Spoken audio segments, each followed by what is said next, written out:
Antes de hablarles de la historia del Café La Blanca, quisiera detenerme un momento para hacer una reflexión acerca de lo que yo pienso de la Ciudad de México, espacio que ha sido por más de 20 años mi objeto de estudio, o mejor, mi ambiente natural. Uno podría pensar que sobre la Ciudad de México se sabe y se ha escrito todo, y es que en realidad, hablando únicamente de su historiografía, los textos se pueden contar por cientos entre libros, artículos y ensayos de corto o largo aliento. Sin embargo, nuestra ciudad sigue siendo una extraña en múltiples aspectos y nuestro desconocimiento significativo, porque caminamos por sus calles o frecuentamos sus espacios públicos, muchos de ellos a la vez espacios simbólicos o históricos, y nos cuesta trabajo explicar dónde estamos o lo que estamos viendo. Alguna vez les pregunté a mis alumnos, jóvenes estudiantes de la licenciatura de periodismo, no voy a decir de qué escuela, se ubicaban en la calle de Seminario, estando parados justamente en medio de la calle. Para mi sorpresa, nadie de los casi 40 alumnos supo decirme una respuesta correcta. Algunos la situaban lejos, por Tlalpan, otros por la Alameda Central, y la mayoría dijo no saber de su existencia. A decir verdad, con esta calle ocurre algo contradictorio. Es una de las más antiguas de la Ciudad de México, de las más importantes y de las más transitadas, sin duda, aunque poca gente la identifica por su nombre o tiene alguna idea de su historia. Entre 1689 y 1696 se construyó en el fondo del costado oriente de la catedral el edificio del Seminario Conciliar de México, también conocido como Colegio Seminario de San Pedro y San Pablo. Fue demolido en 1934 y es por eso que se llama así. Antes se llamaba Primera Calle del Rey, ¿no? Hasta aquí quiero decir esto, perdón. Es un ejercicio que uno ve, ya no digo que le preguntemos, bueno, puede ser contradictorio, pero a veces los extranjeros, porque traen sus guías y todos saben más que nosotros, ¿no? Yo a veces por parte de la Iberoamericana tengo que dar recorridos los domingos y luego se unen extranjeros y para nuestra sorpresa explican mejor los murales del Palacio Nacional que un historiador, ¿no? De repente lleno de mitos y eso, ¿no? Pero bueno, hacen la lucha. Acerca del Café La Blanca, pues ¿qué puedo decir? Los primeros... la historia del Café La Blanca surgió en una mesa acá hace 2 años, cuando mi amigo Manuel, Juan Ramón y su hermano Guillermo, mi estimado Guillermo, nos tomamos un café y hablábamos un poco al vuelo, ¿no?, sobre la importancia del Café La Blanca, su antigüedad, y sobre todo Juan Ramón hacía ver que tenían un montón de datos, muchos de ellos inconexos, y asumían por hecho algunas cosas que aparecen de manera sistemática en los medios, en internet sobre todo, nada fundamentado. Entonces, de esta plática de un 6 de enero por ahí del 2006, una mañana muy fría, hablando también de uno de los parroquianos más asiduos del Café La Blanca, que fue John Ross, un escritor norteamericano que se la pasaba aquí, cerraban el café y no se quería ir. Decimos, es que aquí venía John Ross y venía tal y tal persona. Total que decidimos pasar de esta plática un poco imprecisa a tratar de generar un proceso de investigación que nos especificara realmente qué había pasado con este café. ¿Realmente tenía 100 años o tiene 100 años el Café La Blanca? Esa era una pregunta, ¿no? La otra era, ¿por qué se llama La Blanca? En internet aparecen una serie de versiones que muchas veces sí hasta dan risa, ¿no? Es que la blanca era una vaca blanca que daba mucha leche. No, eso es parte de la cultura popular y es difícil para un historiador corroborarlo. No, sí pudimos hacer grandes hallazgos, porque de verdad quiero decir con mucha convicción que esta investigación está basada fundamentalmente en fuentes de primera mano.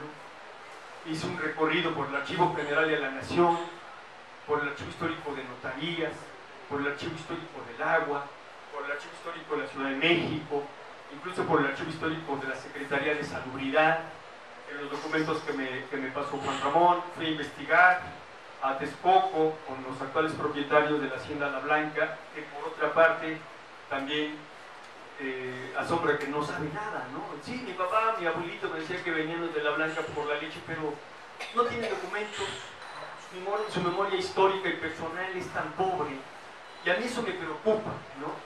Tendríamos que aprender como los europeos a guardar nuestros recetarios, las cartas, las leyendas de nuestros ancestros y después guardarlas o escribir algo o llevarlas a la abadía o a la catedral o lo que sea.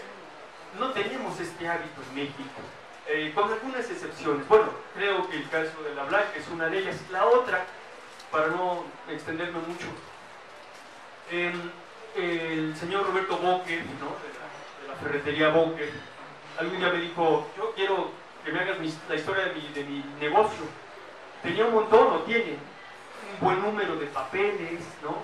Ha investigado cómo llegó su familia aquí, los que fueron a Argentina, los que están en Alemania, el origen del apellido, del negocio de los Boker. En el archivo histórico del ayuntamiento los documentos están a flor de piel. Lo que es, sí, digamos, es lo complicado de esto es que no todas las personas que quieren apoyar una investigación desde sus propios recursos lo pueden hacer. Boker ya no es lo que era antes, ¿no? Entonces me decía el señor Roberto Boker: yo quisiera hacer investigación pero no tengo dinero, ¿no? Entonces yo le comentaba: no es necesario hacer una investigación tan larga que nos dio un libro como el de La Blanca, que a mí me sorprendió las cuartillas que al final de cuentas salieron. Si la ligamos con las investigaciones que hizo Esteban Fuentes, estamos hablando casi de 240 cuartillas, ¿no? Cuando yo investigué, cuando comencé a investigar pensé: bueno, ¿qué se puede hacer de un café? No, se puede hacer muchísimas cosas, porque es el café, es el edificio, son las personas que están aquí, la gente de carne y hueso, la gente que no es famosa, la que ha hecho que el café de La Blanca sea identificado por todos los que pasan, ¿no? Entonces, eso es lo interesante del café de La Blanca. Nos pusimos a investigar, me puse a investigar y créanme que fue complicado porque los primeros 6 meses no encontraba ninguna relación, que era mi primer objetivo, que vinculara, ¿no? A ningún elemento que vinculara el café La Blanca con la hacienda La Blanca de Texcoco. Pasó mucho tiempo, yo soy muy rápido para investigar, tengo mucha experiencia y casi tengo el olfato para detectar los documentos. Y aquí me fallaba, ¿no? Caray, comencé a sospechar, ¿no? Lo de la vaca, pues no me hacía mucho ruido, porque bueno.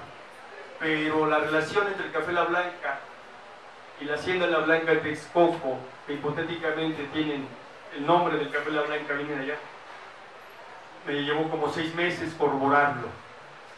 Fui al archivo del agua, el perfil de los documentos del archivo del agua son diferentes.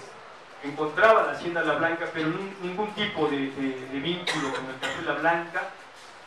Fui con mi amigo Omar del Archivo General de la Nación y con mucha modestia digo, si aquí hay historiadores profesionales o personas que les guste la historia y se la tomen en serio, hay que ser modestos. Hay que acercarnos con las personas que están al frente de las instituciones, del AGN, por ejemplo, y decir: Omar, estoy buscando esto, no encuentro nada, échame la mano, ¿no? Omar me dijo: mira, es que el perfil del archivo, de los documentos del archivo de agua son otros, vamos a buscar por aquí. Estuvimos picándole aquí, picándole allá, hasta que fuimos al fondo del Tribunal de Justicia del Distrito Federal y ¡pum!, se despliegan todos los documentos de La Blanca, ¿no? No, hombre, ese día hice fiesta, ¿no? Vine con Juan Ramón y le dije: Juan Ramón, tienes que darme primero una aspirina, porque estoy muy cansado, y luego un café, ¿no? Ahí comenzó la investigación para mí. Lo después ya fue meramente un gran deleite seguir trabajando. Lo que más me preocupaba y me interesaba ya estaba despejado, ¿no? En el Archivo General de la Nación encontré lo siguiente. Por mucho tiempo se ha dicho, y es posible que se siga aseverando a pesar de la investigación que yo creo que pronto se va a publicar acerca del café, que el Café La Blanca es la aventura de una sola persona, el señor Higinio Gutiérrez Peláez, que venía de aquí está, ¿no? Abraham. Bueno, la que tenía acá, Abraham, la imagen anterior, esta que está aquí, era la vieja calle de 5 de Mayo, ¿no? Una calle poco atractiva, viejita, ya antigua, deteriorada, y acabó siendo lo que ahora conocemos. Por aquí viene Abraham, ahora si le sigues yo te digo dónde, más. ¿Dónde está el señor Higinio Gutiérrez? Más. Este señor. Higinio Gutiérrez Peláez, se supone que es el fundador del Café La Blanca, sí y no. Sí, él tenía una lechería en la primera cerrada de Jesús, número 11, que ya no existe. Cuando en 1930 se abrió la avenida 20 de noviembre, muchas de estas casas y calles desaparecieron. Higinio Gutiérrez Peláez ahí tenía su lechería. Después tuvo grandes problemas con las autoridades. Sí, era una lechería que vendía cantidades impresionantes de este alimento, pero de repente lo acusaban de que daba litros de a medio y que le ponía... La gente se quejaba no porque la leche no tuviera crema, sino porque tenía mucha crema. Que le quiten crema porque quién sabe qué nos enfermamos. Ahí estaba siempre, ¿no? Es al revés. Aquí hay una historia de los consumos y de nuestros hábitos alimenticios también que merecería un texto aparte, de verdad, Y entonces Higinio Gutiérrez Peláez, por algunas razones, tuvo que cerrar su lechería en la cerrada de Jesús número 11, ¿no? Y le clausuraban y lo robaban, etc. Con base en este negocio de lácteos, porque además él iba a toda la región de Texcoco, ¿no? En el Estado de México, a comprar leche para distribuirla en la Ciudad de México, amasó una fortuna considerable, por lo que se puede ver en los documentos, no por lo que digo yo, por lo que leí, ¿no?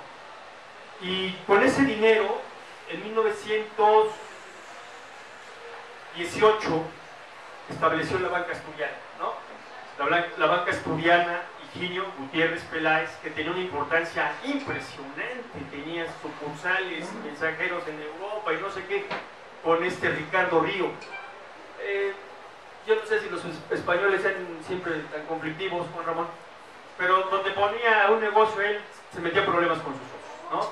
La banca asturiana quebró 4 años después, ¿no? Y entonces tenía la banca asturiana y aquí tenía en el edificio de acá atrás, se cambió después de cerrar de Jesús, ¿no? En el número 38, de acá, es que me estoy norteando, de aquel lado. Un edificio donde había ya personas que tenían negocios y que venían fundamentalmente de León y de Asturias. La pregunta era, ¿es verdad, para especificar, es verdad que el Café La Blanca se fundó en 1915? Sí.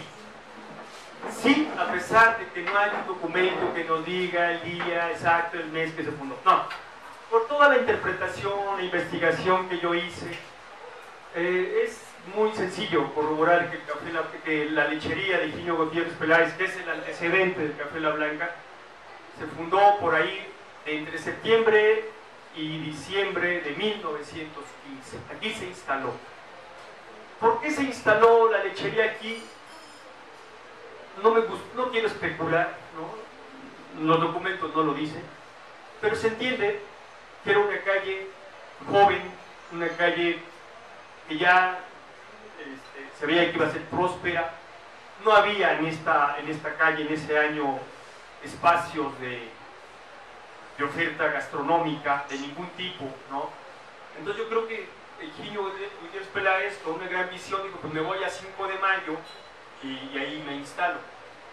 Vende leche de 1915, se instala aquí solo, comienza a hacer su negocio, pero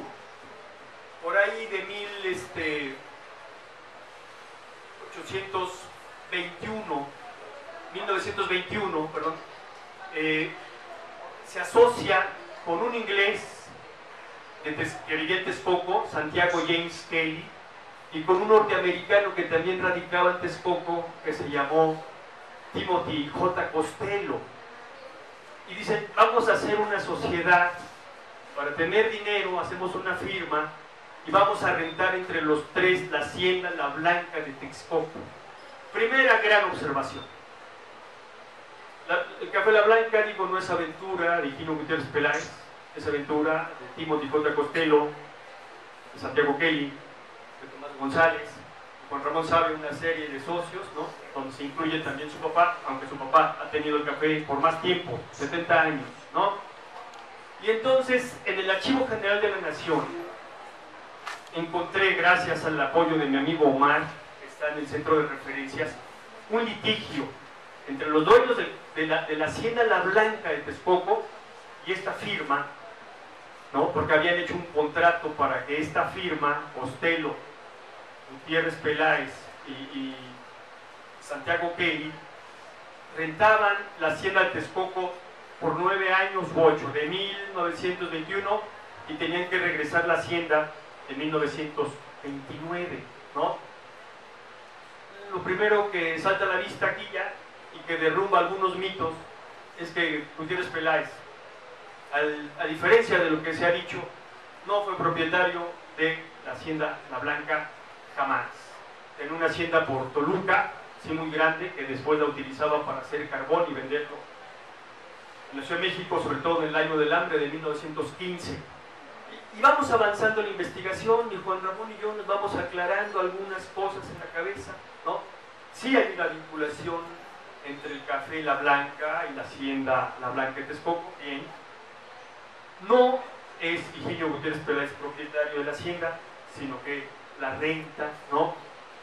Y después, por ahí de 1934, Gutiérrez Peláez deja de interesarse o ser dueño y socio con los otros dos individuos, y ya no es dueño de la hacienda, del Café La Blanca, ya está desvinculado. Entonces resulta que el dueño o el fundador de La Blanca, que mucha gente cree que fue por muchos años, tuvo muy poquito al frente del café, ¿no? Quien retoma la batuta es una persona muy joven, en aquel tiempo tenía 20 años, era asturiano también como él, que se llamó Tomás González. Él estuvo al frente. Y por algún tiempo, la hacienda La Blanca de Texcoco, el café y luego el Café La Blanca, ¿no?, triangulaban, allá traían la leche, traían la crema, la convirtieron por un buen rato en una industria de lácteos, ¿no? Y aquí, en la Ciudad de México, distribuían los productos que traían de allá, y parece que tenían un gran éxito y un gran alcance, ¿no es cierto? Después de Gutiérrez Peláez, yo hice un capítulo que se llama Genealogías, porque hay una sucesión de propietarios después, ¿no?, que se asocian para administrar el café. Uno de ellos fue el que terminó siendo el primero, o uno de los dueños de la ópera, ¿no, Juan Ramón? Que fue don Emilio González Ontiveros, ¿no? Emilio Escudero. Él fue por algún tiempo también propietario del café, y explicaba también esta relación, ¿no?, entre personas que venían de la misma región de España, y uno ve en los documentos estos vínculos económicos, familiares, que se comenzaron a entablar. No hacían negocios entre extraños, solamente entre conocidos, y fundamentalmente entre personas de Asturias y de León. Y luego hay otros componentes, otras personas que se van asociando para ponerse al frente del café ya La Blanca, ¿no? Y hasta que por ahí de 1943, el papá de Juan Ramón, el señor Marciano Díaz, de alguna manera ya va, con base en él podemos decir que podemos contar la historia contemporánea de este café. Ese es más o menos el origen del Café La Blanca. Se convirtió en una referencia muy importante en la calle, de inmediato. La otra cosa que salta a la vista, ¿no? Ya vimos un poco la imagen. Si nos regresamos tantito, Abraham, a lo que vimos, por favor, a lo primerito que estábamos viendo, ahí. Esta calle fue importante porque pasó de estar un poco desolada y tenebrosa, ¿no?, a tener algunos hoteles. Y la referencia básica pues es el Hotel Willow, ¿no? No, el edificio Comonfort es el segundo edificio que se establece aquí en la calle 5 de Mayo, y desde su origen tiene esta vocación de ser hotel, este edificio donde estamos, ¿no?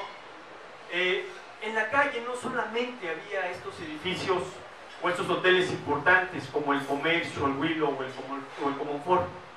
Quiero subrayar algo que me parece fundamental, que cuando estudiamos historia, nosotros los historiadores, nuestros maestros, nos dan una cátedra de lo que en historiografía se llama microhistoria, ¿no? Microhistoria es como enfocar con un microscopio, ¿no?, las lupas, y vamos quitando todo, vamos viendo las hormiguitas, quitamos los edificios, quitamos las grandes avenidas, quitamos los grandes hombres de poder, y nos quedamos con la vida cotidiana, con los animales, con los perros, con los ancianos, con el comercio callejero, con los consumos populares. Esa es la microhistoria, y mucho de este texto que logramos hacer está basado, o se ha hecho con base en esta metodología. En la calle 5 de Mayo no solamente estaban estos grandes hoteles de renombre, ¿no? A ver, Abraham, si le pasas a la que viene aquí. Por ejemplo, aquí ya en 1925 había un montón de oficinas, era una arteria consolidada económicamente, servicios, negocios, en fin. La que viene, Abraham, por favor.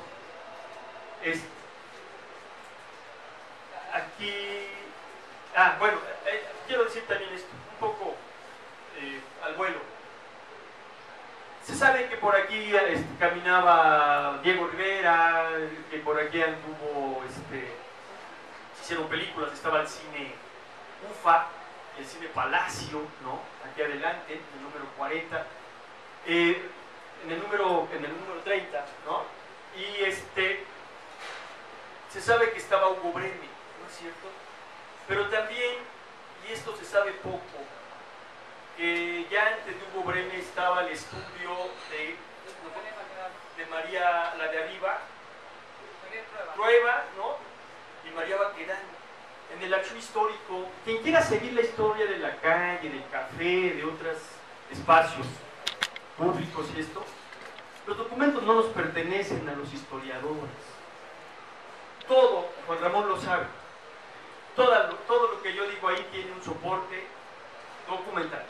Ustedes pueden localizar el documento, hasta digo, infra, supra, van a llegar hasta con los ojos cerrados, ¿no? Yo entiendo que en muchos casos la historia es un acto de fe. Yo he querido que en este caso en particular no sea un acto de fe y que tengamos la certeza, ¿no?, de que lo que está ahí es porque tenemos los argumentos. Las investigaciones historiográficas son pesadas, porque para proporcionar un dato hay que citar 2, 3, 4 fuentes, y las escrituras milimétricas se avanzan milimétricamente, etc. Aquí estuvo María Trueba, y ahí incluso, ¿no?, está la clasificación del documento. Existe un plano del taller resguardado de este taller en el archivo histórico del Distrito Federal, obras públicas, serie de licencias, tal. No puse el número de expedientes para no hacerles todo el trabajo, ¿no? Ya lo van a buscar ahí. Van al archivo y encuentran. ¿Cómo se hace una investigación de esta naturaleza? Café La Blanca está en la calle 5 de Mayo. Es obvio que todos los documentos que han generado el café están en los archivos de aquí. En el archivo de la Vuelta, el archivo histórico de la Ciudad de México, allí está, ¿no? Licencias y todo.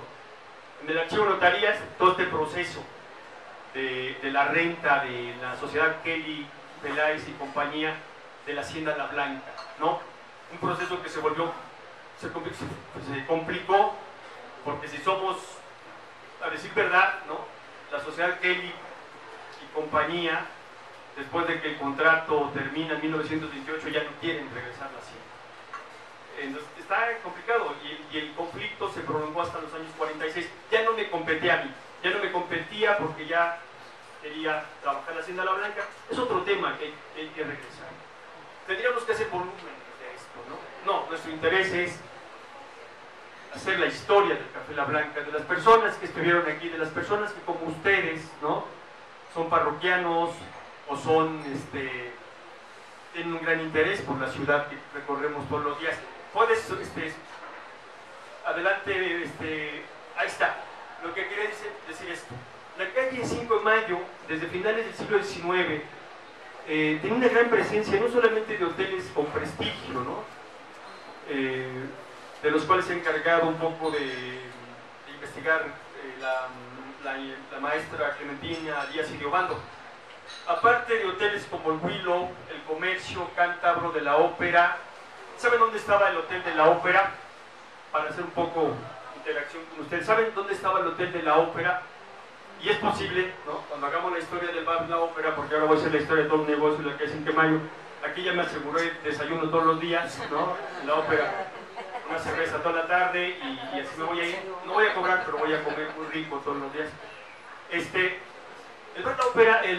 bar La Ópera probablemente tomó el nombre de este hotel cuando entre 1900 y 1901 derriban el Gran Teatro Nacional. Había como un pequeño restaurante ahí y había un restaurante también, como un hotel-restaurante que se llamaba La Ópera. Cuando derriban esto para abrir la calle, ese gran inmueble que bloqueaba hasta la calle de Bolívar, si estuviéramos en aquel tiempo, si camináramos de la catedral hacia la Alameda, nos toparíamos como con un muro de Berlín, ¿no? Ya no pasaríamos, ya tenemos que dar la vuelta. El objetivo era tirar ese edificio donde se cantó por primera vez el himno nacional, entre otras cosas, ¿no?, para dejar este espacio y que las personas pudieran recorrer esta calle desde la catedral a la Alameda. ¡Qué paseo tan padre!, ¿no? Entonces en 1901 está la demolición de este inmueble y con eso se va también el Hotel La Ópera. El día que hablemos de la ópera nos vamos a dar cuenta que la ópera no era todavía bar cuando se supone que Villa tira unos balazos ahí. Era la dulcería francesa, la ópera. No vendían cerveza. ¿Se me explico? Hay que quemar todo el internet, hay que hacer fuego en internet, ¿no? No, internet a mí como historiador, yo no voy a internet, la verdad, no me gusta internet. Desaprendo con internet, ¿no? Desaprendo con internet. Y luego estaba, en la calle 5 de Mayo había un número considerable de casas de huéspedes o de alojamiento y hoteles relativamente modestos. Por ejemplo, ¿me ayudas? Porque voy a acabar con tortícolis aquí. Entre los cuales podemos citar los siguientes: Hotel La Continental de Manuel Plaza, en la segunda calle de La Palma y 5 de Mayo. Casa de huéspedes Carolina Hickley, en la segunda calle de 5 de Mayo número 13. Y hotel en el primer callejón 5 de Mayo. Número 33, antes callejón de la Cazuela, propiedad de Gaudencio López. Una casa de huéspedes en 5 de Mayo número 43. Y el Hotel Terminal de José Borbolla, antes huéspedes de María Pacheco, en el primer callejón, el 5 de Mayo, número... Gracias. Una calle 5 de Mayo llena de callejones, llena con la presencia ya de grandes oficinas, el comercio de lujo, ¿no? Pero también con espacios como estos que acaba de leer ella, y que no están... Es decir, las personas que hacen la historia de la ciudad muchas veces se quedan con lo más importante. Yo me preguntaría, ¿qué es lo más importante? ¿Alguien que acumuló una fortuna? Nosotros no somos importantes porque no tenemos dinero. La gente que vivía en la calle, ¿no? No, el historiador se tiene que interesar, ¿no?, y dar cuenta de todos esos aspectos. Hay un historiador, Maurice Guillon, francés, que hizo la historia de los paisajes intangibles en Francia, solamente con los olores. Los españoles, los europeos, sobre todo los franceses que fundaron la Escuela de los Análisis, en 1929 han hecho la historia del aire, de los perros, de todo. Nos llevan 100 años de investigación. Michel Maffesoli, un gran investigador francés, tiene un instituto que se llama Instituto para la Investigación de lo Cotidiano y lo Imaginario. Ya me veo yo pidiéndole a CONACYT presupuesto para eso, pues se va a reír de mí, ¿no? Yo he tenido problemas como investigador, porque trabajo temas tipo los anales, y voy al Colmex, no, estamos trabajando sindicatos.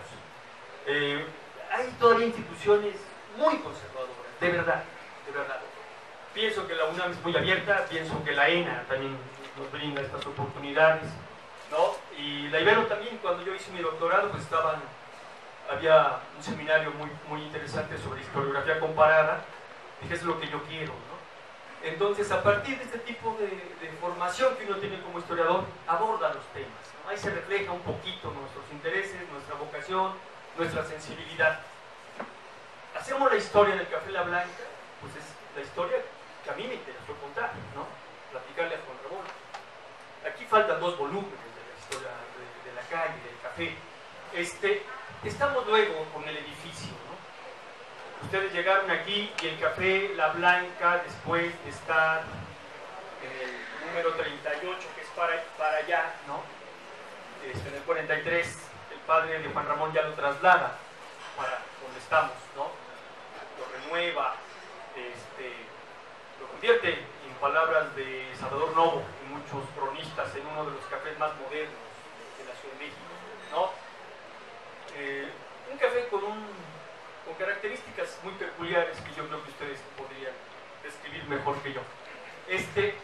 Llegaron aquí a esta plática, ya sea por acá o por acá, y llegaron al Café La Blanca, que está en el número 40, donde estaba, bueno, dice edificio Comonfort, donde estaba antes el Hotel Comonfort.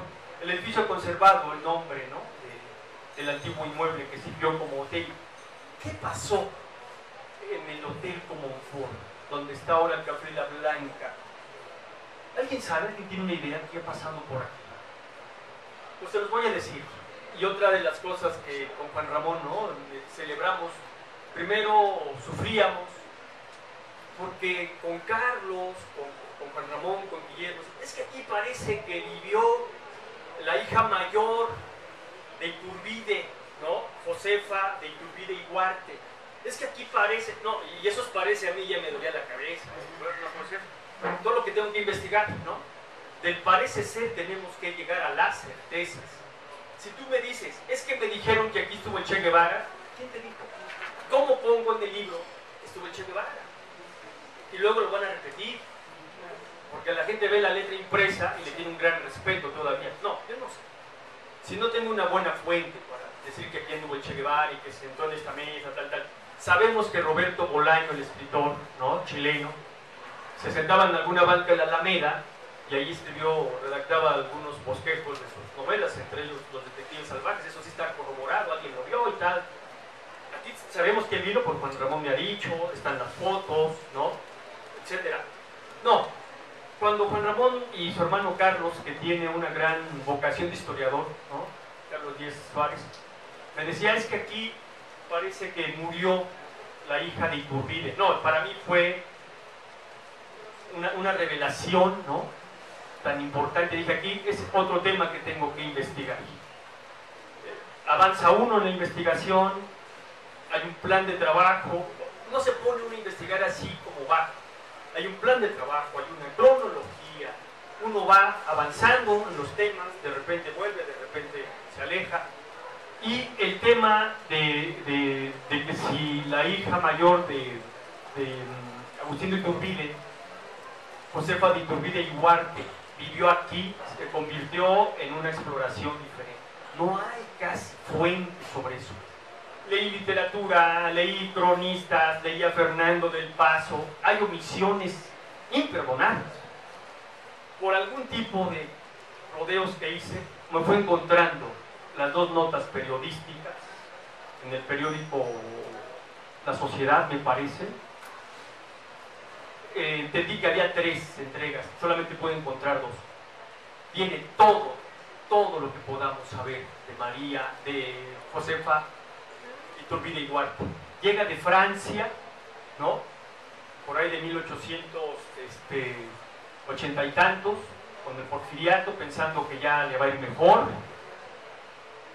Y los últimos 10 años de la vida de la hija de Iturbide, que fue, a final de cuentas, la que vivió más años, porque todos sus hermanos y hermanas murieron muy jóvenes, ¿no? Ella murió a los 71 años en uno de los cuartos de estos.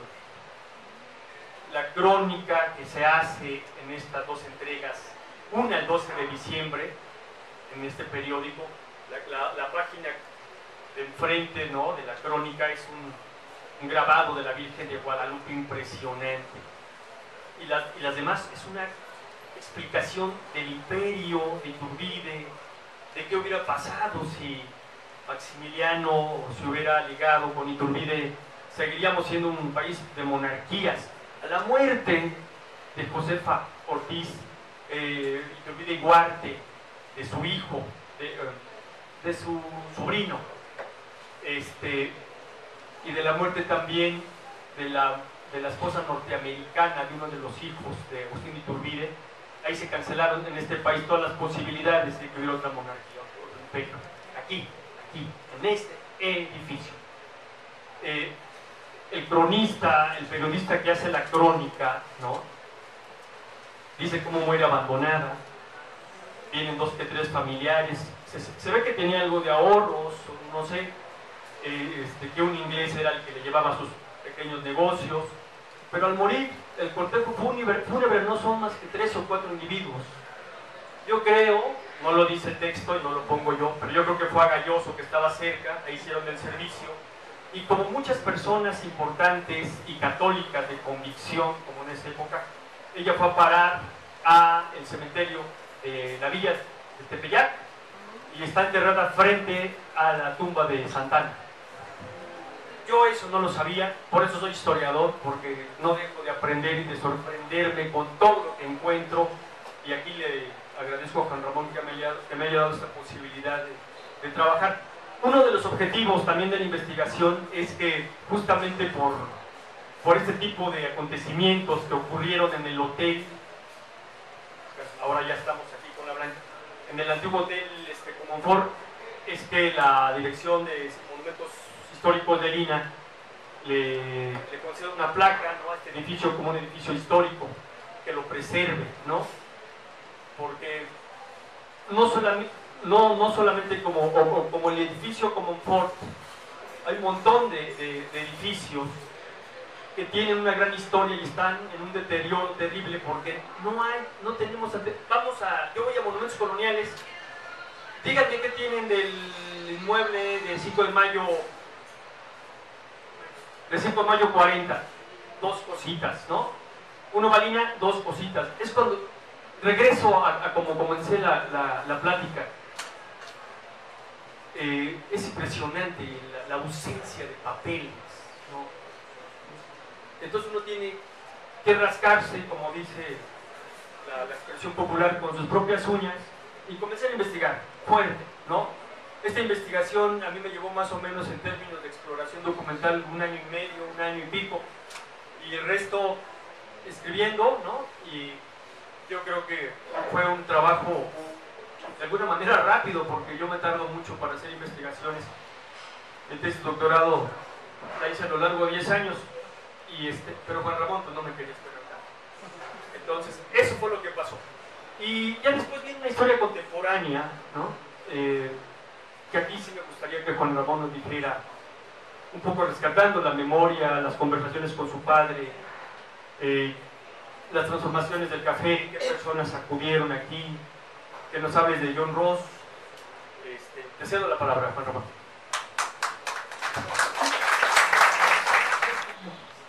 Pero tuvimos muchos artistas, hemos tenido deportistas, grupos musicales, no Café Tacuba,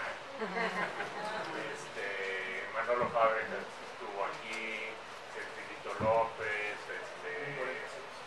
Lorena Cés, la francesa que ¿cómo se llama?, que tuvo problemas después con la ley, que venía a tomar su café aquí porque aquí le gustaba el express, ¿no? El café express. Y así hemos tenido mucha gente pues a lo largo de la historia, ¿no? sé si seguimos platicando de esto o si tengan alguna duda, que quieren hablar algo de la calle, lo que sea.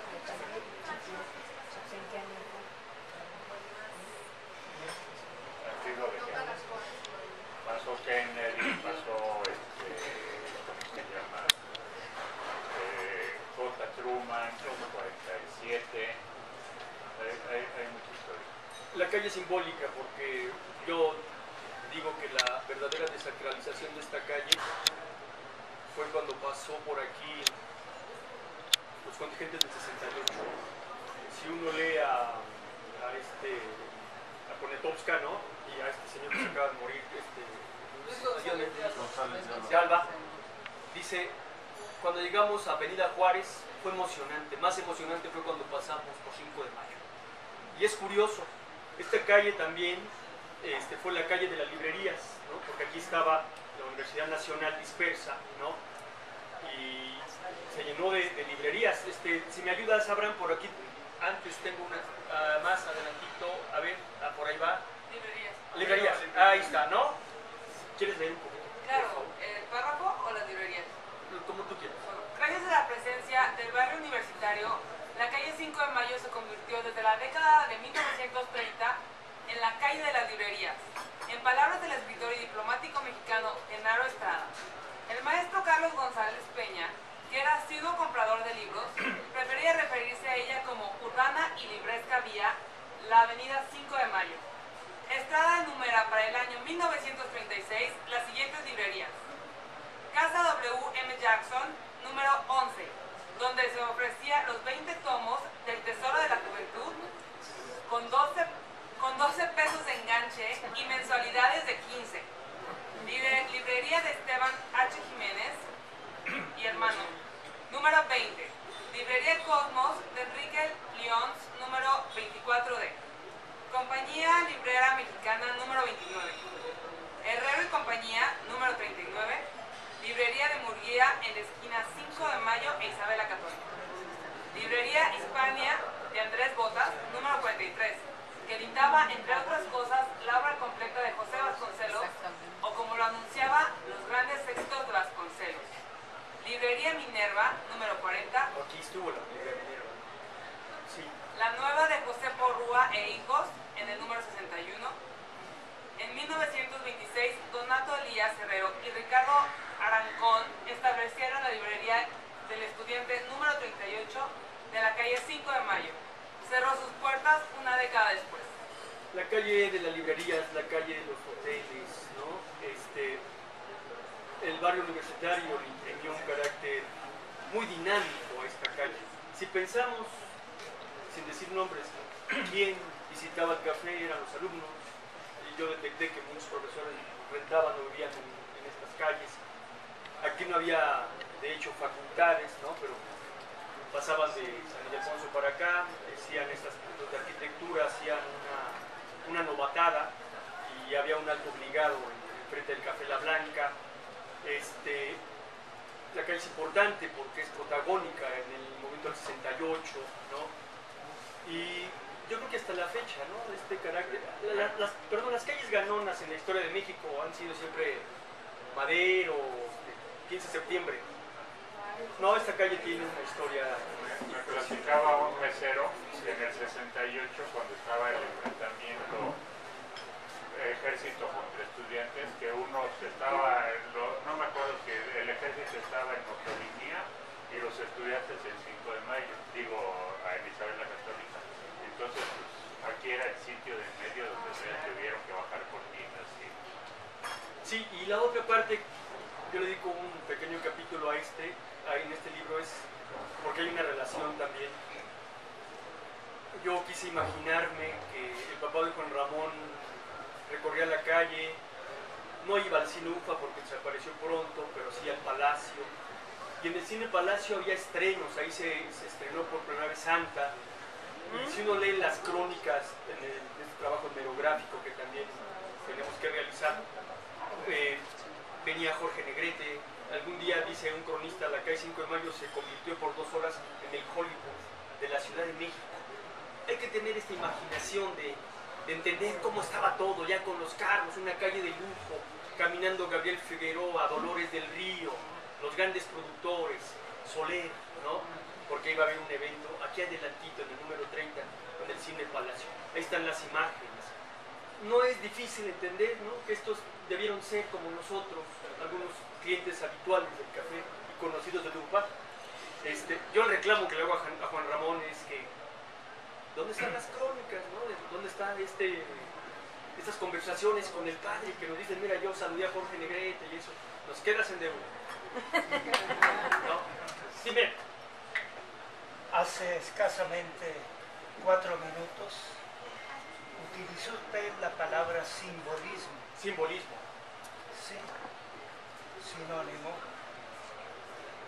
Gracias. Agradezco la casualidad de una invitación de amigos para venir. Y lo felicito y me felicito porque todavía vemos ciudadanos mal llamados de a pie, porque somos seres humanos que sabemos coincidir en la energía personal de conversar. La pregunta básica. Sabedor de que usted es un gran historiador y el señor el hijo de los dueños, heredero de una memoria cotidiana, también por una deformación profesional ajena al parecer a usted, pero interdisciplinaria.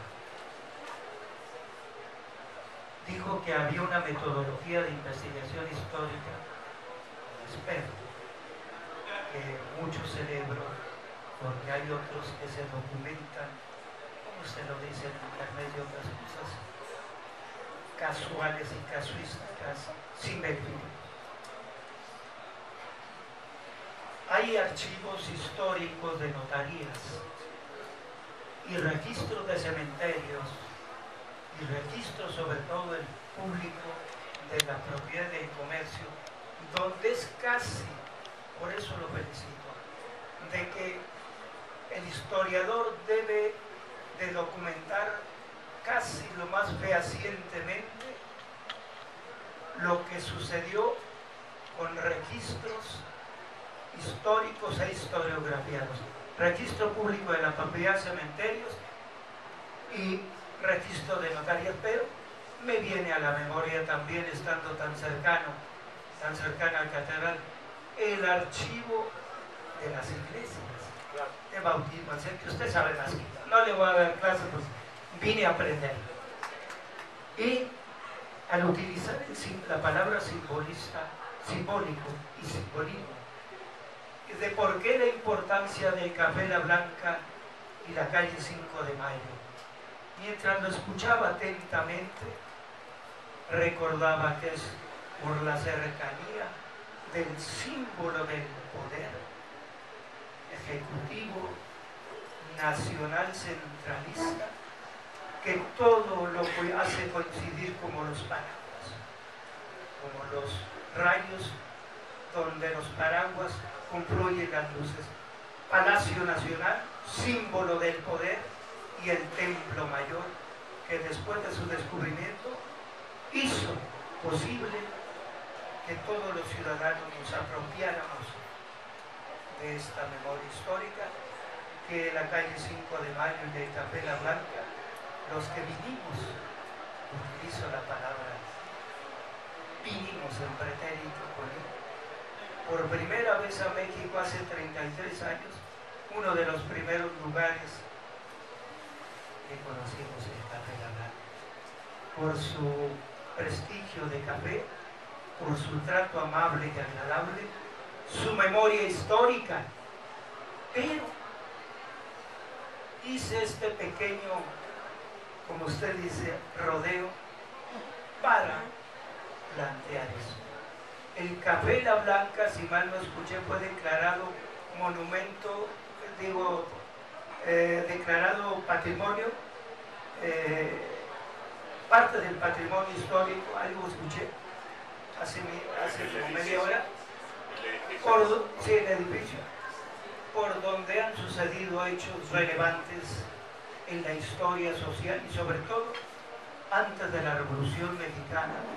Por eso la pregunta es esta. Del barrio universitario que usted está hablando y de la política y los grandes actores, empresarios, etcétera, actores sociales e históricos como el 68, seguramente el después famoso y afortunadamente Premio Nobel de Literatura mexicano Octavio Paz, Jaime Sabines, Carlos Fuentes y todos los que después abreviaron el patrimonio cultural de las preparatorias, y por supuesto los que veníamos de provincia a participar en el 68, esas grandes huelgas y grandes movimientos que a pesar de la distancia nos hicieron hermanar y fraternizar con parte de toda la historia ciudadana de quien se está presentando, y me siento orgulloso, Café La Blanca y la calle 5 de Mayo. Y segundo lugar, Francisco Villa y Zapata y Madero, por supuesto. Grandes Vasconcelos, etcétera, Rivera, así que seguramente el señor, pues, que no va a saber por mis meseros y usted, pues, su presencia, han sabido de casos relevantes donde personalidades disfrazadas o anónimas han degustado los mejores desayunos o con la ciudadanía en los cafés aquí.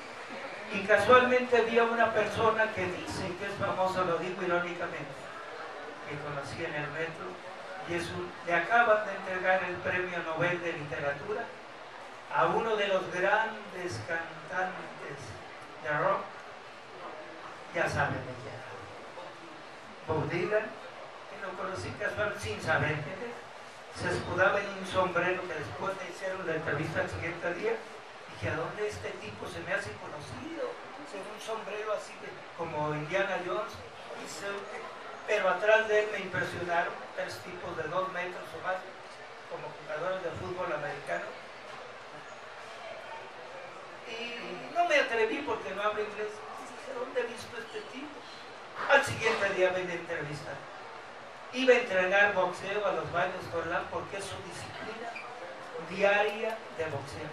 Y después dijo, por cierto, a la entrevistada, me llevaron a un café llamado La Blanca, Bob Dylan, el gran Bob Dylan, y que no saben, por eso lo felicito a ustedes, porque el Café La Blanca y la calle 5 de Mayo no solo pertenecen a la historia, deberían de ser declarados como en Alemania, Holanda u otros países, verdaderas calles de patrimonio cultural, corredores históricos para la gente sepa que al deambular por estos restaurantes y calles están construyendo la historia cotidiana que usted al inicio de su plática definió como Luis González Obregón, el gran historiador de San José de Gracia, Aguascalientes.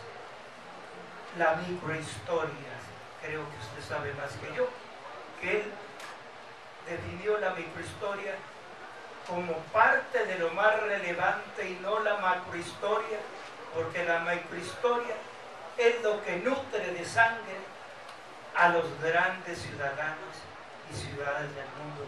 Lo felicito de veras, y al Señor y a todos nosotros.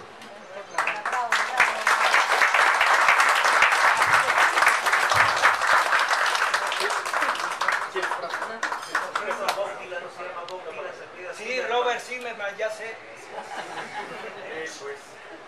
No sé inglés, pero se me quedó viendo y le dijo a la intérprete que él también se me hacía a mí, que porque decían que de estudiante, amigos míos de hace 40, decían que había cierto parecido. No, él es Robert Zimmerman. Muy bien. El gran Bob. ¿Quiere comentarnos algo? Sí, claro que sí. Yo no conocí el Café de la Blanca. La primera vez que venimos, yo justamente fue el domingo. Y veo la la conocía, yo soy una persona que vive aquí en la ciudad por toda mi vida, pero mi pregunta es esta, porque nos llamó mucho la atención fotografías, ¿qué es esto? ¿Por qué? Las fotografías que después yo creo que es de los 60s o 70s, donde está sentada la gente en Navarra, 40s, bueno, 40s. Y entonces, casualmente nos vimos en la manteleta que aparecía justamente esta flaca. Por eso justamente es que venimos acá. Mi pregunta es, ¿qué tanto ha cambiado? Porque eso es algo que platicábamos nosotros. ¿Qué tanto ha cambiado? La barra me parece que es la misma desde el principio, quizá. Ha cambiado mucho. Eso sí me gustaría saber. ¿Qué tanto ha cambiado la blanca de aquel entonces hasta hoy? Era, de aquí para allá era la blanca nada más, y era una barra completa de la puerta de la entrada hasta la cocina. Nada más había unas cuantas mesas. O sea, era Sí, casi se puro... duplicó o se triplicó la capacidad de los comensales. Sí, Pero, a ver, se fue haciendo poco a poco. a ver, lo importante de esa primera barra que estuvo en la mitad de lo que ahora es la blanca, del lado derecho, la importancia que le dio el señor Marciano Díaz, padre de Juan Ramón, es de que fuera un lugar en que se sirviera un desayuno muy rápido. Y para eso utilizaron la barra y con todos los implementos atrás. Fue el primer servicio express que hubo en México. No, la otra cosa que destaca el café, que Juan Ramón lo puede explicar mejor que yo, es que este café, a diferencia de la mayoría de los cafés de la Ciudad de México, es que desde el principio, o creo que esta novedad o esta modalidad la estableció don Marciano 1010, fue el único café que comenzó a servir medias órdenes, lo cual significaba que era comida de excelente calidad a precios módicos. Lo que decía usted, que mencionaba, sí dijo su nombre, porque la reflexión y el comentario que hizo fue muy enriquecedor. Sergio Augusto Fierro. Lo que decía el señor Sergio Augusto. La historia del café que hicimos nosotros, esta historia del café La Blanca, hablando de macro, micro historia, historia social, es fundamentalmente un homenaje a las personas que han venido por primera vez o muchas veces aquí con ustedes. Y la otra, ¿no? Llamar la atención de las personas que también tienen negocios desde hace muchas generaciones, sino para escribir libros como estos o hacer investigaciones de esta naturaleza, para que preserven la memoria documental, oral, ¿no? Que se pierde y se diluye.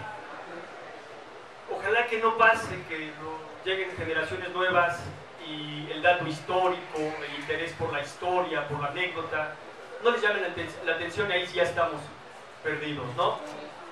Yo pienso que un café no es importante porque estuvo Bob Dylan, sí, pero también es importante porque venimos todos nosotros, ¿no? Que no somos famosos.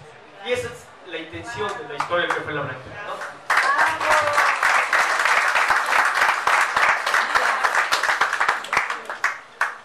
¿Alguna otra?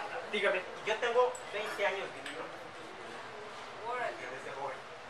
Es joven todavía. Bueno, más joven. Tengo 20 años desde que estaba yo trabajando en el Politécnico. Yo trabajaba en el Poli. Entonces, si pasaba por aquí yo y me venía a tomar mi café. Entonces, ya de muy joven yo venía a este lugar y yo he visto la transformación del área, cómo lo han remodelado. Es muy diferente a como cuando yo la conocí. Mi padre, que paz descanse, Sí. Bueno, por lo que yo he escuchado, yo soy de las personas que hace más años que vine aquí al Café La Blanca. ¿Cuántos?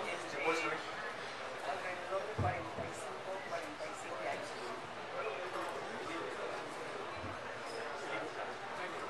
Sí. Bueno, yo soy Marta Márquez Espinosa García. Qué gusto, sí. Mi esposo fue el arquitecto Rubén Germán Carvajal Ávila. Y con él empecé a venir cuando éramos novios. Ay, ya sé un montón. Entonces, él venía aquí a estudiar. Así se sentaba, tomaba su café, estudiaba, se reunía con otros muchachos del Politécnico y estudiaban todos. Claro. Y después de muchos años, todavía sigo viviendo en México. Sí.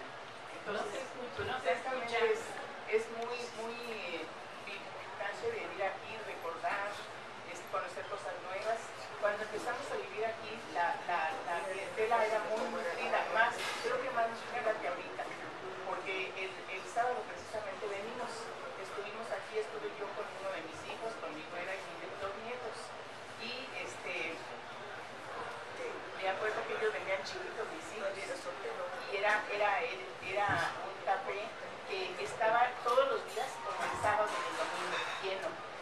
Y ahorita la clientela es un poquito más nutrida en fines de semana y en de semana es un poco menos nutrida el número de clientes.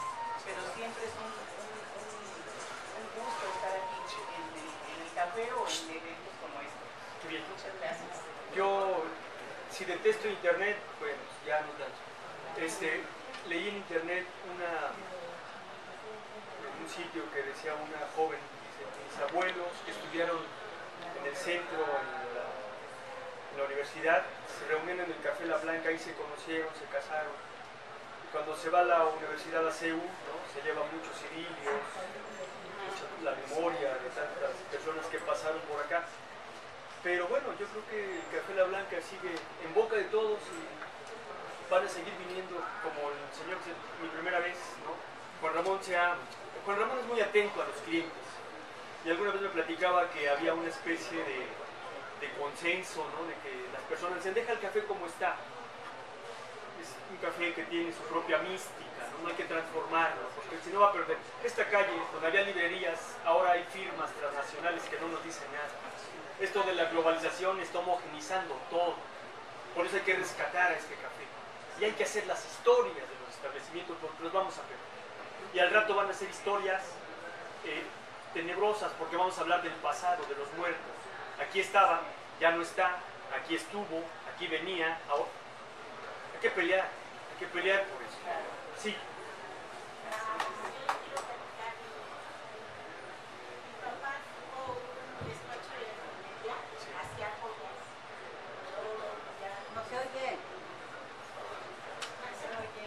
Hacían joyas de oro, brillantes, y su despacho estaba aquí en Juárez 18, frente a Bellas Artes. A mis 10 años yo me vine a ayudar, a apoyar. Entonces caminaba por aquí y realmente siempre vi llenas las mesas de este café. Finalmente, como a los 15 años, me llamó la atención entrar y me senté a tomar un café. De ahí, posteriormente, como yo caminaba toda esta calle diario para pasar a Palma a comprarle el material a mi papá, posteriormente un domingo invité a mi mamá a comer. Y me dijo ella, mi mamá era analfabeta, y me dijo, nunca pensé entrar a este café. Yo pasaba y veía cómo siempre estaba lleno, no podía entrar. Así, pues ya mis hijos, posteriormente a mi familia ya entrábamos a este café. Recordaba que siempre que veníamos con el video con frijoles y era para mí muy rico venir. Recientemente quise entrar, y esto te puedo decir hace 15, 20 días, con mi hija. Mi hija tiene 29 años, ella recuerda que yo la traía como a los 7 años, no había vuelto a entrar. Entonces quisimos entrar y lamentablemente, y hago este comentario porque para mí es importante que permanezca no solo el Café La Blanca, sino muchas cosas en el centro histórico. Y quisimos entrar, y yo al entrar percibí un olor que me preocupó mucho. No pudimos estar, ¿sí? Porque el olor no sé si venía de afuera, de drenaje, y no pudimos estar. Esa es una situación difícil, ¿no? Porque es un ícono para mí el Café La Blanca. Yo trabajo aquí en Bolívar y el señor dueño del establecimiento donde yo trabajo, él me cuenta con mucho orgullo que él desayuna aquí todos los días desde hace mucho tiempo. Él tuvo un taller de joyería también en este edificio y me dice que él ha pedido eso, que conserven este café, porque para ellos es venir a estar todos los días, no como nosotros que es ocasional, sino todos los días es venir a tomar su café y a veces venir a comer diariamente. Entonces yo creo que sí es muy importante que se vea eso, ¿no? Porque ese día precisamente no solo nosotros nos acercamos, sino también otras personas. Sí, hemos puesto quejas ahí en la delegación, pero es un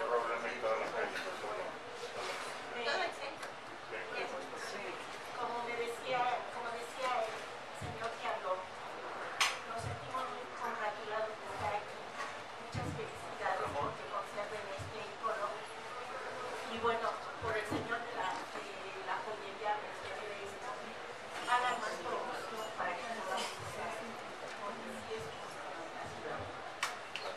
¿Puedo hacer un comentario? Buenas tardes. Radico en el estado de Hidalgo, entonces yo vengo a la conferencia los martes al Recinto Juárez. Yo tengo 20 años que voy a esas conferencias. Entonces en 2005 ahí las conferencias son los martes, pero hubo una alterna que era los jueves, que hablaban sobre Manuel Paino, o sea, el personaje del siglo XIX, su biografía, no recuerdo el título. Entonces en ese lapso, se dio entre septiembre y octubre, entonces había lapsos, no podía regresar a Hidalgo, muchos gastos, aquí tengo familiares donde quedarme. Entonces fue un congreso que se organizaba en el Centro Cultural de España sobre revitalización de centros históricos. Esa fue, creo que, la cuarta edición en 2005 y me gustó. No tuve registro, pero me gustó, entonces para los que estuvieron completo les dieron una constancia. Entonces al siguiente año volví a ir, pues ya con registro, me apunté y toda la cosa. Ahí me atrapó el tema, ¿no? Una conferencia que dio Luis Arnal Simón, coordinador de posgrado de arquitectura de la UNAM, la Ruta de los Presidios. Me llevó al tema de revitalización de centros históricos. Entonces ya no falté ese congreso del 2005 a la última edición, 2013 fue en Oaxaca, ¿no? Ahí fue la última edición. Y ya estaba empapado del tema, me fue gustando, nutriéndome. Y como supe de este establecimiento, de una exposición que hubo en el atrio de San Francisco sobre negocios centenarios del centro de la ciudad, estaba Casa Borges, ustedes, Dulcería Celaya, varias empresas que estaban en esa exposición, y por medio del periódico Kilómetro Cero me empapé. O sea, es uno de mis temas favoritos, no soy especialista, pero me gusta el tema de revitalización de centros históricos. Y así es como supe de ustedes, del Café de la Blanca, el Kilómetro Cero y la exposición del atrio de San Francisco. Muchas felicidades. Gracias. Gracias. Cambia la imagen. Puedes cambiar la imagen. Ahí está el cine para que se vea. Quisiera mencionar algo respecto a lo que dijo el señor que está retirando ahorita, que habló de Hexto Bófila, sobre la importancia de que es un centro de poder, lo que es el centro histórico también por el simbolismo del Templo Mayor y del antiguo edificio del ayuntamiento donde estuvo Manuel López Obrador, y también el Palacio Nacional. Pero en el libro de Salvador yo escribo una mínima parte, y en una de las entrevistas me hablan de que exactamente en el lugar donde estamos ahorita es donde es un punto de reunión después de que según el partido de Andrés Manuel López Obrador le robaron la elección. Entonces el lugar en donde tuvo cabida o cobijo fue aquí en La Blanca, y en este lugar, o sea, aquí arriba, aquí hicieron sus reuniones. Y también antes de eso, cuando fue jefe de gobierno, mandaba con algún propio por su desayuno todos los días, que espero que ahora que esté en Palacio Nacional vuelva a hacer lo mismo. Eso es importante porque se relaciona historia de hace 20, 30 años con lo que ahorita está pasando, ¿no? Ahora ya es presidente electo, ¿no? Y la otra es que cuando hablan de la microhistoria, también en las entrevistas que logré hacer fue con meseros antiguos, ¿no? Que ya no están en La Blanca. Por ahí Juan Ramón me contactó y me platicaron muchas historias. Hay una de don Ernesto, que ya falleció, que era un señor que atendía La Blanca la barra de este lado, y era un experto en toros, sabía tanto de toros que lo venían a consultar cronistas taurinos y lo venían a consultar toreros. Y obviamente los hermanos Díez tenían mucha diferencia con él y lo llevaban a las corridas al palco que ellos tienen, ¿no? Otra historia también que ahorita se me ocurre es de un señor que le decían Don Checho. Era un policía, de esos policías privados que cuidaban autos, pero celebró los 100 años aquí en La Blanca. Una pequeña crónica que hizo un amigo mío que es cronista, el cronista del Universal, que se llama Juan Arbizu. Entonces, yo sé que se ha perdido mucho de lo que es la historia de la que habla Salvador, de la gente que viene acá, famosa o no, pero rescatamos algo de eso y viene en el libro 25 cuartillas, tampoco es poco, pero es algo.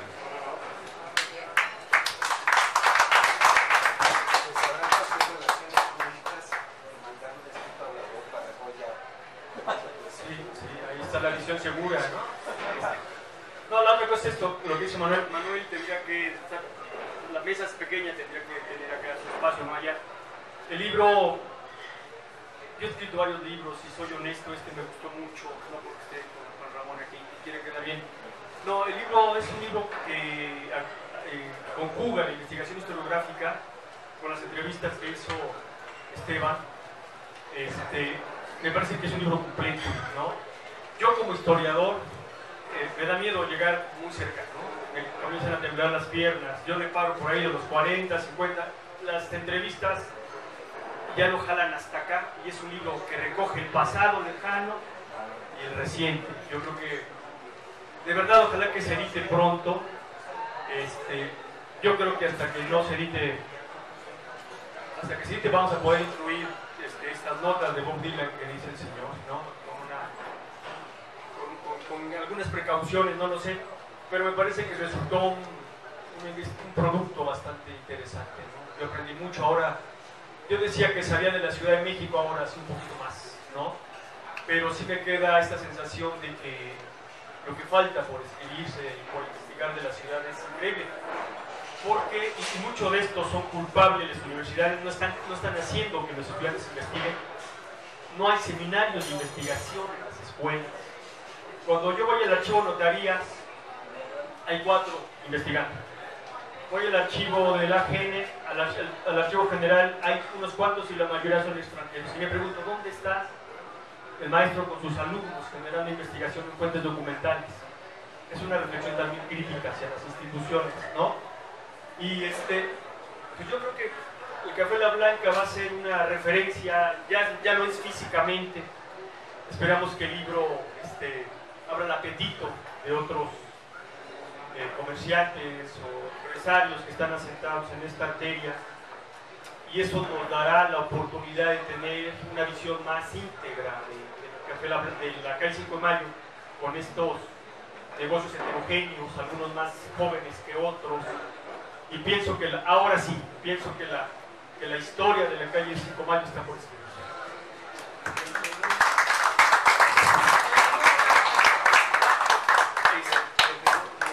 Gracias. El menú que tanto cambió, nos pregunta, ¿no funciona esto?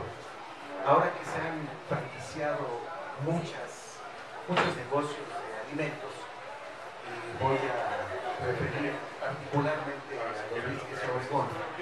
Sí, sí, dígame. Yo me doy cuenta que lo que viene siendo el café con leche y el pan, creo que los mexicanos padecemos todos de eso, y a todos nos gusta la leche caliente.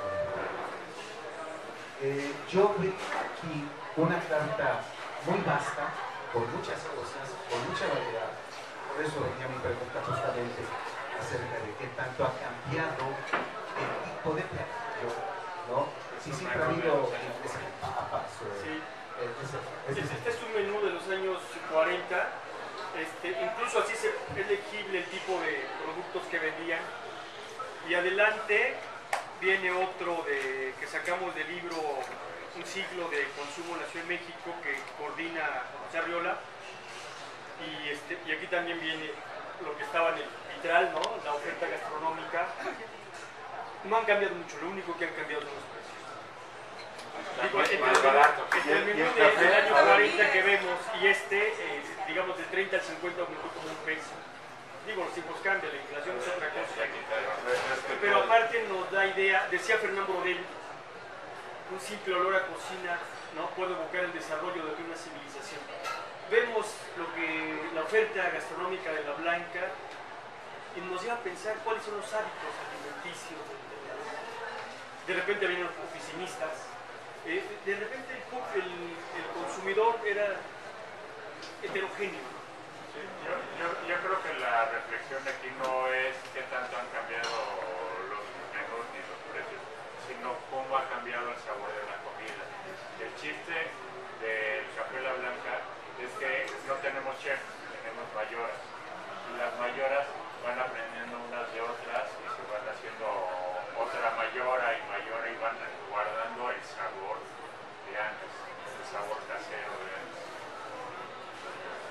Eso que dice Juan Ramón también viene en la parte que me tocó a mí por una entrevista a la actual mayora que me explicó todo lo de anterior y el encargado también del mantenimiento, que también estudió de gastronomía. Y algo que no ha cambiado también viene ahí, y es una parte importante de la parte que me tocó a mí, es una entrevista con Baltasar Sánchez Regules, que es el hijo del señor que tiene casi 80 años vendiéndoles el café a la blanca.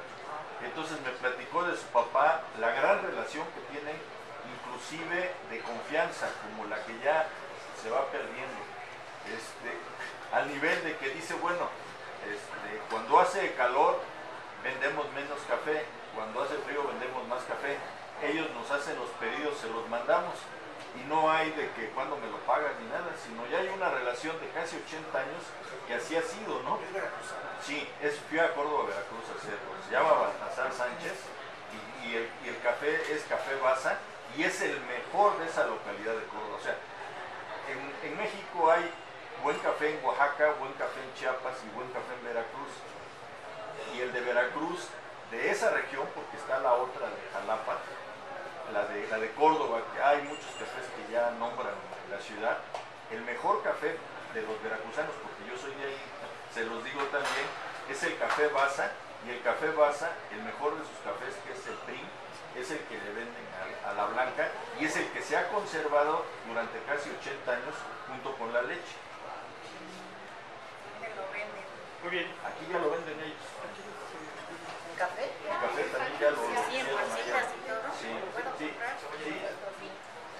Inclusive traje fotografía de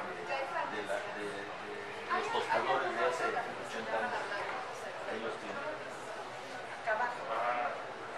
Creo que allá por Río Chile o algo así hay una, pero es una fonda, la blanca de fonda. Y lo curioso de esto es que las escrituras, los contratos y todo esto Doña Blanca. que hay alrededor de la blanca, dice, y la blanca tiene la prerrogativa de abrir sucursales. Yo le preguntaba a Juan Ramón eso, ¿no? ¿Por qué no había sucursales? Nunca mi padre quiso dedicarse bien a un negocio y aprenderlo bien a tener. A ver, díganos. Yo quería preguntarle dos cosas. Dentro de todo el mobiliario, no fuerte. Dos cosas. En ese traslado que nos narras del otro terreno aquí, hay cosas que se conservan, muchas de ellas de las que vemos ahorita o allá abajo, del original café. No sé, no vivía en ese entonces. O sea, Bueno, pero que te platicara. Por ejemplo, veo el reloj.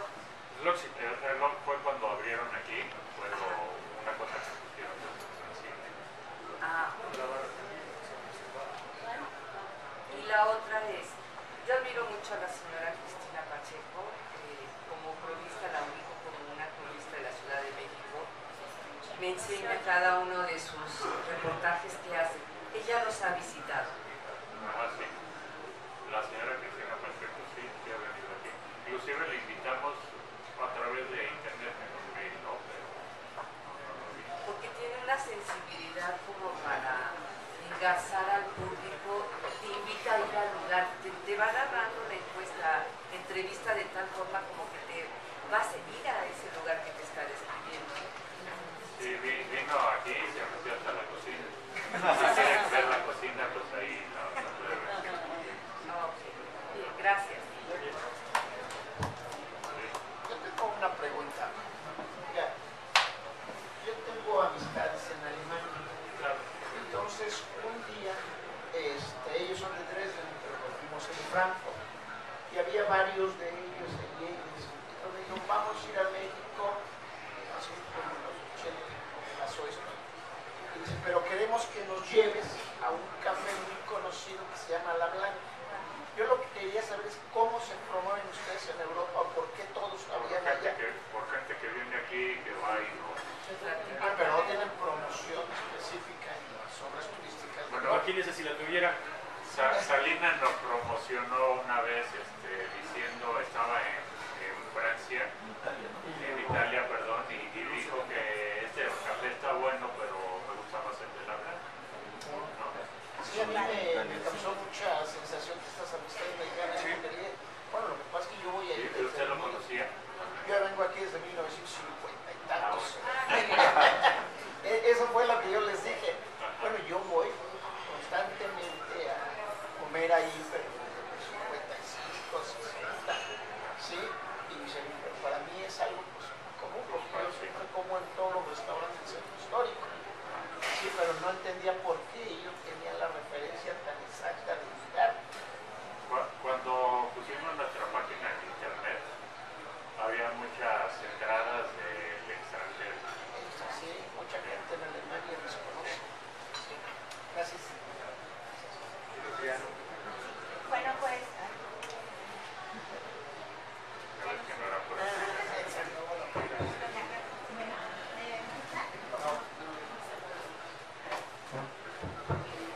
A nombre de Fénix Novohispano queremos darle las gracias por estar aquí, especialmente a Juan Ramón.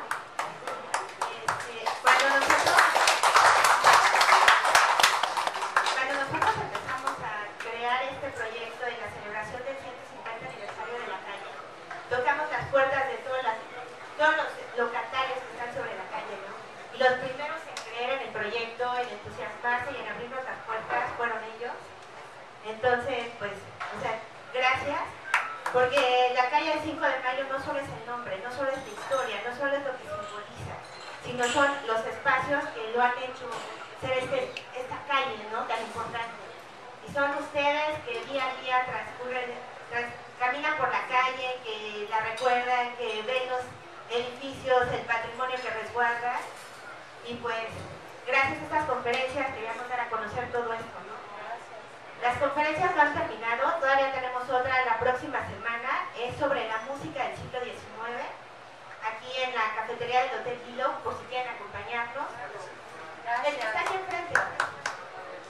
Y con eso concluimos el ciclo de conferencias sobre la calle 5 de Mayo. Vamos a tener el 8 de septiembre una degustación se va a ofrecer lo que se dio de comer durante la inauguración de la calle, que fue en la Alameda, con el presidente Benito Juárez invitando a todo el mundo. Ese es en el recinto a Juárez, por si quieren acompañarnos. Y tenemos 2 visitas guiadas por la calle. Un arquitecto va a dar la visita y va a estar platicando sobre los inmuebles, sobre la historia. También, si quieren meterse a la página de Fénix Novohispano, ahí viene toda la información, horarios. Y bueno, esperemos seguir haciendo cosas con el Café La Blanca, porque de verdad es increíble poder contar con un espacio como este, que abra las puertas a conferencias, a proyectos culturales y que crean en esto, ¿no? Pues muchas gracias. Gracias.